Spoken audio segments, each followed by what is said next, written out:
Et oui, comme il n'y a pas eu que des films de merde en 2021, je ne vais quand même pas m'arrêter au flop et je vais vous proposer ici mon top film de l'année 2021. Et pour commencer, je vais quand même préciser que, évidemment, j'ai pas vu tous les films, il y en a plein que je voulais voir et j'ai pas eu l'occasion. Parmi eux, il y a eu Drive My Car, un film japonais de 3 heures qui a l'air particulièrement génial. Onoda, pareil, une production franco-japonaise de 2h30, je crois, voire peut-être 3 heures aussi, dans ces eaux-là.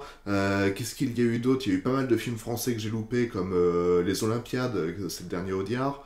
La Fracture avec Pure Marmaille qui a l'air vraiment efficace. Aline de Valérie Lemercier, ça j'ai vraiment hâte de le voir. Il y a le dernier Almodovar aussi que j'ai pas vu et voilà, je dois en oublier beaucoup. Mais bon, on va commencer ce petit top avec un film qui est passé sous les radars, qui a un titre assez compliqué, qui s'appelle Breaking News in Yuba County. Je suis importante. Toc toc, on a un cadavre. Je suis forte. Restez pas. Et j'ai de la valeur. J'ai pas raison. Oui, j'ai raison. Tu penses pas?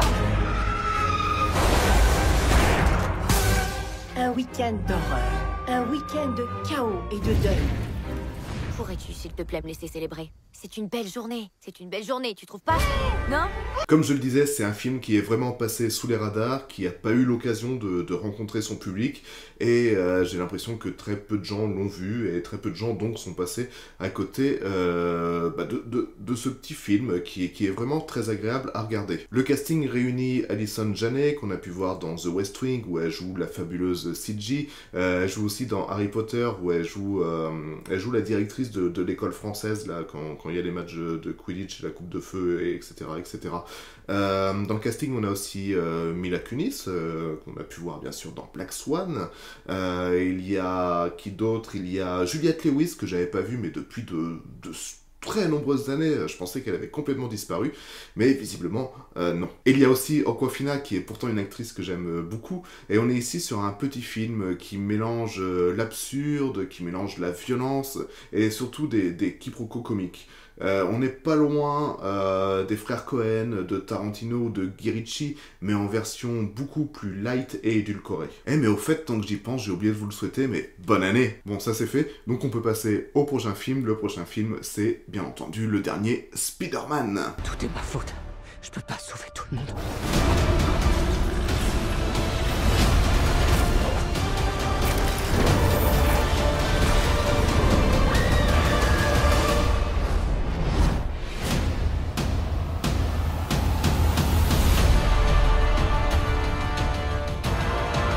C'est un film qui avait vraiment pas intérêt de se planter. Il y avait vraiment une grosse hype autour de lui, et on s'attendait à ce qu'il y ait quelque chose de magique et quelque chose de fabuleux qui se produise en visionnant ce film. Alors bien sûr, il y a eu les bons chiffres au box-office, qui sont quand même quelque chose de fabuleux quand on est producteur, mais il y a eu aussi quand même, enfin de mon côté, un très grand plaisir à voir ce film qui est vraiment un film pour les fans, quoi. Soyons honnêtes, c'est un film de fanservice qui fait vraiment plaisir. On a plaisir à retrouver Alfred Molina qui joue le Docteur Octopus, à retrouver William Dafoe qui va jouer le Bouffon Vert, et à retrouver bien entendu les anciens Spider-Man. Je trouve que ça permet de remettre ces personnages à leur juste place en leur donnant plus d'importance qu'ils avaient dans leur propre long métrage d'origine, et c'était vraiment cool, quoi. J'ai passé un très très bon moment, même si visuellement c'est pas si fou et que ça aurait pu être beaucoup plus impressionnant, même si la bataille contre Doctor Strange est quand même plutôt sympathique. Mais bref, c'est un film que j'ai adoré, qui m'a fait vraiment plaisir. C'est peut-être du fanservice à gogo, diront certains, mais le principal c'est que ça marche. Et s'il y a un film qui a bien marché sur moi également, c'est Le Peuple Loup. You're a wolf now. Be a wolf. The woods are getting smaller every day. These wolves, they're just beasts. Tonight we put an end to this. I promise your mother I'd keep you safe. I have to help her. J'en ai déjà parlé lors de mon World Tour Watching Challenge sur l'épisode dédié à l'Irlande, donc je vais pas m'attarder plus sur ce film, mais sachez en tout cas que niveau film animation, il n'y a bien évidemment pas que Disney et Pixar dans la course, il y a aussi cette proposition de cinéma qui est faite par Tom Moore et je sais plus qui, ils sont deux à réaliser le film, je suis désolé pour le deuxième, mais de toute façon, il va pas me regarder, et si jamais il me regarde, je pense pas qu'il va me comprendre, donc tout va bien. En tout cas, sachez que ce sont deux réalisateurs qui ont pour l'instant fait 3 films, et ces 3 films sont vraiment très beaux, même si ceux d'avant, c'est, si je dis pas de bêtises, c'est le peuple de la mer, non, c'est les contes de la mer, c'est un truc de la mer, les enfants de la mer, je sais plus quoi, c'est un truc de la mer, et l'autre d'avant, c'est sur les trolls, enfin je sais plus non plus les titres. En tout cas, ce sont des films qui étaient très beaux visuellement, mais scénaristiquement, c'était un petit peu... il y avait quand même du mou, il y avait quand même un moment creux qui faisait qu'on se faisait chier, et où moi, ça me faisait décrocher en fait de l'intrigue. Mais là, dans Le Peuple Loup, on décroche pas un seul instant, on ressent toutes les émotions, on est dedans de long en large, et c'est super beau, donc n'hésitez pas, regardez ce film. Et si vous voulez de l'émotion, eh bien regardez ce petit téléfilm proposé par Arte et qui s'appelle À l'abordage. On va arriver à la rivière, il sera, je sais pas, sous les coups de 19h-20h, il y aura plus personne. On va faire l'amour comme des Mohicans, mec. Ce soir, t'appuies sur un champignon et je compte sur toi. Ce soir, tu le mets dans le mille, hein. Kevin, Sofiane, oh, on parle pas comme ça, là. Alors, le titre est trompeur. Il n'y a pas de pirate, hein. Soyons clairs dès le début, il n'y a aucun pirate, il n'y a même pas de bateau. Ici, on est plutôt proche d'un film de Romer, mais à notre époque. C'est une sorte de conte d'été qui est très ensoleillé, qui est très positif, qui fait vraiment plaisir, avec des personnages qui sont très touchants, et on obtient un résultat qui est du pur feel good. Mais si vous cherchez un film qui est moins feel good et qui est beaucoup moins reposant, je vous conseille En passant Pécho. Ah, je suis en train de bien imaginer le film, sale bâtard, va. Ça va être un spell, là. Ouah, tu m'as chopé, j'ai envie de t'enclencher, fils de pute, va. Qu'est-ce que t'es là? Alors, qu'est-ce que t'en penses, c'est une bonne idée ou... Franchement, les gars, ça peut être grave chaud, hein. Moi, je le sens bien, le truc, hein. Ouais. Ah ouais, de ouf. En vrai, de vrai, je suis même chaud de vous faire un morceau. Oh là là, je suis chaud de feu. PLK bang bang sur la BO. Oh là là, je suis chaud de feu. PLK bang bang sur la BO. Mais tu vois pas que c'est ta bouche qui en fait à force de paix pour tout le monde, fils de pute, va. Avec ton film éclaté, là. Mais toi, par critiquer, tu fais quoi? Voilà, tu casses les couilles. Mais moi, je casse les couilles, mais toi, en tout cas, les coups, tu les prends, tu les manges bien comme il faut, frérot. Ouais, Polak, y'a moyen de mettre ton chip dans la gorge de pirate? Non, mais t'inquiète pas, je suis Hami, je vais te mettre bien. Non, c'est vrai que je m'en suis, c'est un peu trop fort, là, frérot. Ah, y'a aussi mon boule, il est tout plat, mais t'inquiète pas, frérot. Je suis un pirate, j'adore sucer les mythes. Ta gueule! J'ai crevé, il y aura pas de film. Il y en aura pas, tu n'auras pas dedans. Ça gueule tout le temps, ça bouge tout le temps, il n'y a pas une seconde de repos, et visiblement ça a agacé beaucoup de gens qui n'ont vraiment pas réussi à entrer dans cet univers pourtant bien déjanté. Alors oui, souvent ça part dans la connerie la plus débile, mais il y a vraiment des moments de grâce qui viennent surélever le film à un très haut niveau, et juste ça vaut le coup d'œil. Le réalisateur, c'est d'ailleurs le fils de Ségolène Royal, ce qui est assez rigolo quand on voit le résultat de ce film et les sujets qu'il aborde, mais surtout quand on sait la position que Ségolène Royal avait vis-à-vis de la censure à une certaine époque. Tous ceux qui regardaient le Club Dorothée doivent probablement s'en souvenir, mais bref, on n'est pas là pour parler de politique, on parle de En passant Pécho, et En passant Pécho, je pense que l'histoire va soit le classer comme un pur chef-d'œuvre ou comme un gros nanar. En tout cas, moi, j'ai vraiment adoré. Et si quelqu'un l'a vu dans les commentaires, dites-moi ce que vous en avez pensé, parce que je suis curieux d'échanger à propos de ce film, parce que c'était quelque chose, c'était une expérience, c'est un film qui a tenté des choses, qui a plus ou moins réussi, mais au moins, il a eu le mérite de tenter. Alors, pour la suite, sachez que je vais tricher.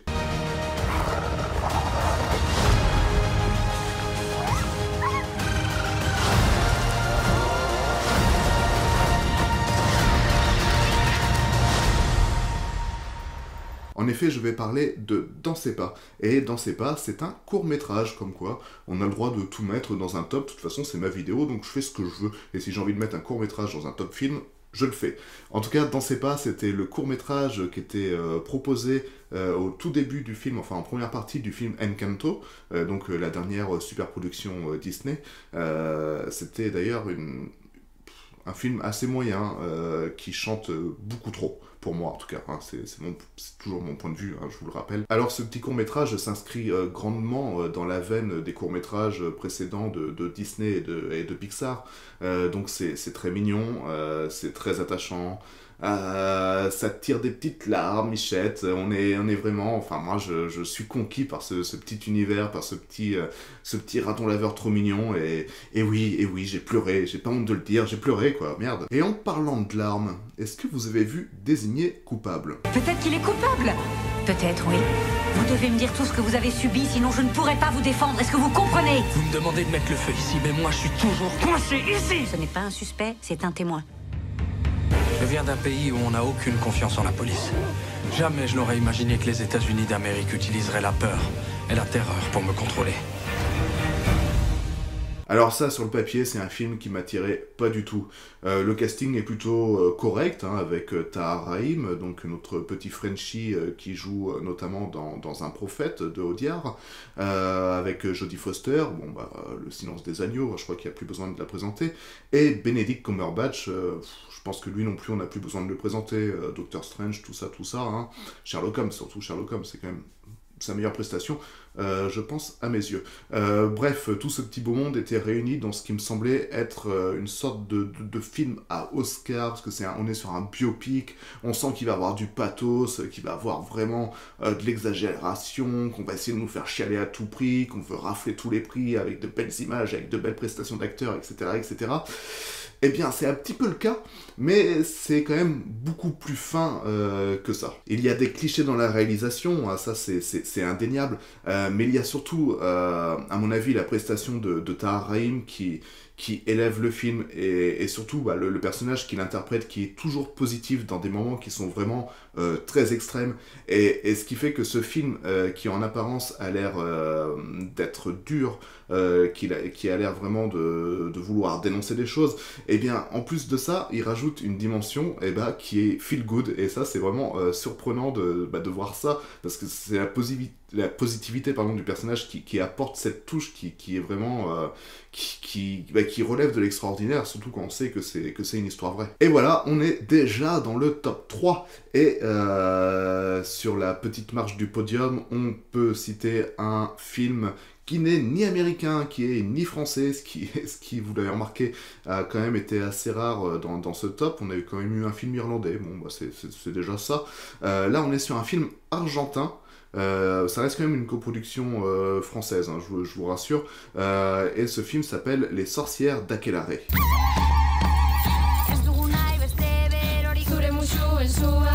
Lucifer sabe muy bien que solo las mujeres de físico encantador pueden hechizarnos hasta el punto de convertirnos en animales voraces. No, yo soy la elegida de Lucifer.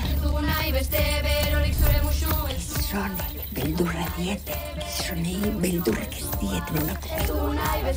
¿Y si el sábado no existiese? Si solo fuese un sueño. Todo era una ilusión. Et quel film! C'est un véritable film de sororité.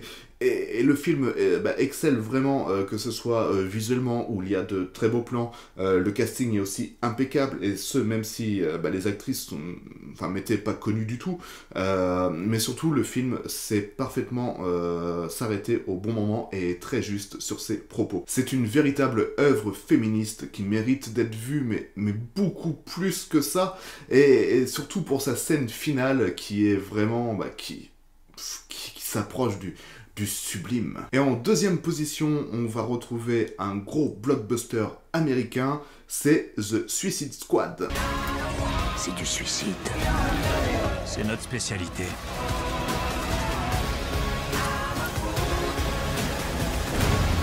Allez, t'en fais pas, je vais te sortir de là vivante. C'est moi qui vais te sortir de là vivant.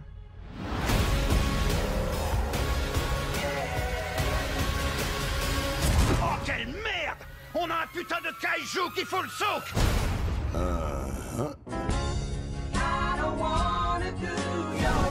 C'est bon la pluie. C'est comme si une tripotée d'anges nous giclait dessus. Et oui, quand les salles de cinéma ont été réouvertes, il me fallait un gros blockbuster pour marquer le coup et en avoir plein la gueule, quoi, et dire ouais, voir des films dans un cinéma, ça en voit quand même beaucoup plus. Du coup, voilà, The Suicide Squad était là, un film qui est extrêmement bien dosé à tous les niveaux. Que ce soit la violence, que ce soit l'humour, que ce soit les dialogues, que ce soit la narration qui part peut-être un petit peu en couille par moment. Mais bon, bref, c'est acidulé, c'est visuellement très intéressant, ça m'en a foutu plein la gueule et mes rétines s'en souviennent encore. Que demander de plus? Et en parlant de mes rétines, est-ce qu'on parlerait pas un petit peu de Titane ?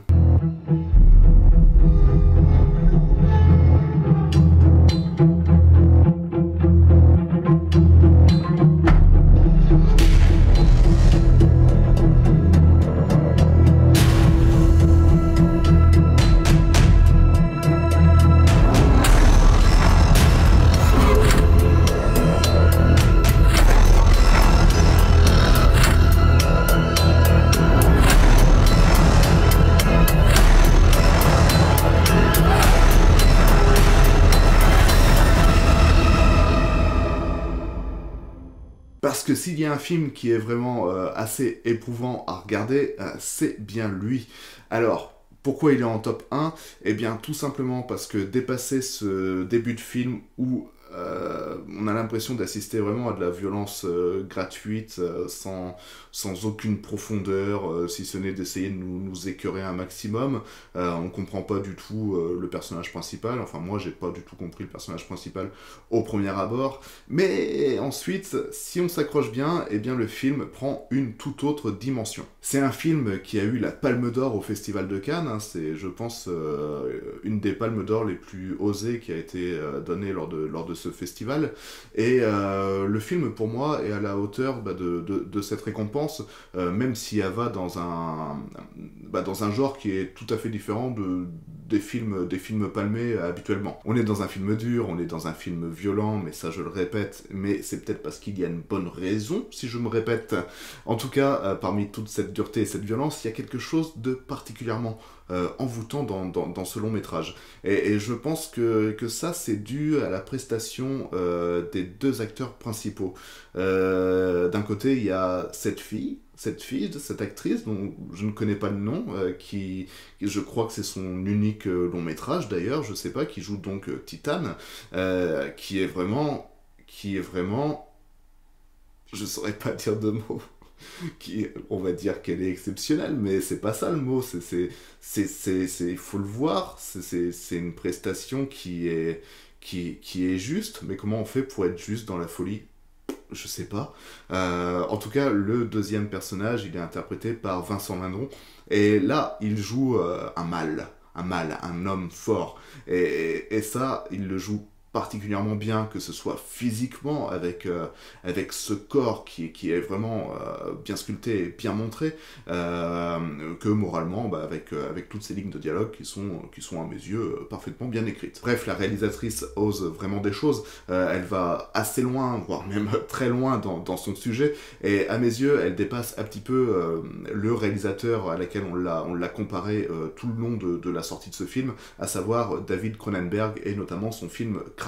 Ici, on explore encore davantage l'humain dans ce qu'il a de plus sombre et de dégueulasse, mais on arrive à en faire ressortir une beauté qui est assez particulière, qui est assez étrange, mais comme je l'ai dit au tout début, qui est vraiment envoûtante, hypnotisante et captivante, parce que c'est une beauté qu'on ne connaît pas et qu'on ne peut pas vraiment appréhender avec notre petit esprit d'homme blanc, cis hétéro, etc., etc. Bref, c'est un film qui m'a donné l'impression de transcender les genres cinématographiques. C'est un peu flou hein, comme critique, hein, ça veut rien dire transcender les genres cinématographiques, on est d'accord, mais c'est ce que j'ai ressenti, et je parle avec mon petit cœur, ce petit cœur qui bat dans ma poitrine. Tout ça pour vous dire que j'ai adoré ce film et qui mérite vraiment sa place de top 1, même si même si Suicide Squad, dans un autre genre, mériterait aussi d'être à cette première place, parce que c'était vraiment un pur kiff et un vrai bonheur de cinéma, de retrouver dans les salles et de m'en prendre plein la gueule comme ça, c'était vraiment cool. Mais mon côté bobo intello me force à mettre Titan en top 1, donc excusez-moi. Bref, c'était plutôt cool de faire un petit top 10 des films de l'année 2021, et c'est tellement cool que je prends cette position qui me donne un air super cool, ou un peu débile, c'est selon. Bref, n'hésitez pas à me dire en commentaire ce que vous avez pensé de cette année, de me dire les films que vous avez aimés cette année, et me dire aussi si vous êtes d'accord ou pas avec moi, hein. Je suis ouvert à la critique, j'aime bien parler, mais personne ne veut parler avec moi dans les commentaires, donc bon, je suis obligé de faire des vidéos tout seul et me regarder parler à moi-même quand je fais mon montage. Ce qui me va aussi. Hein. Oh, et puis aussi, lâchez vos pouces bleus, hein, faites vraiment ce que vous voulez, faites-vous plaisir. On est ouvert ici, enfin peut-être, j'espère, je sais pas, je crois, on verra bien. Bref, je vous souhaite encore une joyeuse année. Et puis, on se retrouve très vite pour des Pourquoi il faut voir, pour la fin du World Tour Watching Challenge. Et d'ailleurs, si vous avez des idées pour un nouveau challenge, eh bien, n'hésitez pas à me le dire, encore une fois, en commentaire. Bisous!